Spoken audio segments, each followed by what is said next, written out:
যে দক্ষিণ আফ্রিকাকে হারিয়ে 2024 টি-20 বিশ্বকাপে চ্যাম্পিয়ন হয়েছিল ভারত, সেই দক্ষিণ আফ্রিকার কাছেই 2026 টি-20 বিশ্বকাপে সুপার 8 এর প্রথম ম্যাচে হারতে হলো ভারতকে। আহমেদাবাদের নরেন্দ্র মোদী স্টেডিয়ামে দক্ষিণ আফ্রিকার কাছে 76 রানে হারতে হলো ভারতকে।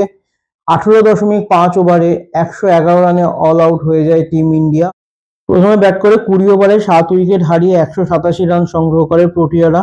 যদিও একটা সময় তাদের স্কোরবোর্ড একদমই ভালো ছিল না, মাত্র 4 ওভারে 20 রানে 3 উইকেট হারায় তারা।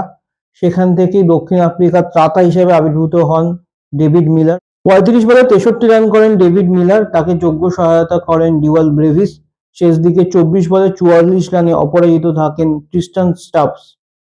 188 রানে বড় লক্ষ্যমাত্রা তাড়া করতে নেমে ভারতের দরকার ছিল ওপেনিং জুটিতে একটা বড় পার্টনারশিপ, কিন্তু সেই পার্টনারশিপ তারা করতে পারেনি, কারণ শুরুতে ঈশান কিষানের উইকেট হারায় ভারত। যে ঈশান কিষান এবারে টি-20 বিশ্বকাপে ভারতের হয়ে বিধ্বংসী ফর্মে ছিলেন।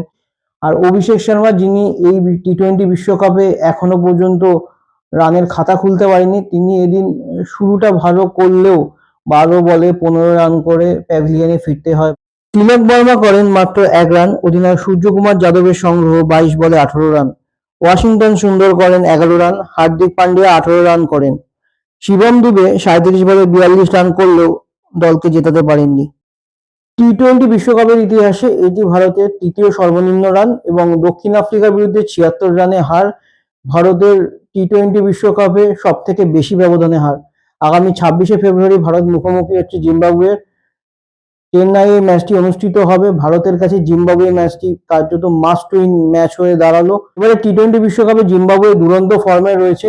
গ্রুপ পর্বে 7 পয়েন্ট পেয়ে তারা সুপার 8-এ খেলার যোগ্যতা অর্জন করে। জিম্বাবুয়ের বিরুদ্ধে ভারতের ম্যাচটা খুব একটা সহজ হবে না বলেই আমরা আশা করতে পারি। তবে ভারতবাসী হিসেবে আমরা সকলেই চাইবো ভারত জিম্বাবুয়েকে হারাক এবং টি-20 বিশ্বকাপে সুপার 8 থেকে সেমিফাইনালে যাওয়ার রাস্তায় আরো এক ধাপ এগিয়ে যাক। তবে ভারতকে কিন্তু এই ম্যাচে অনেক ভালো খেলতে হবে।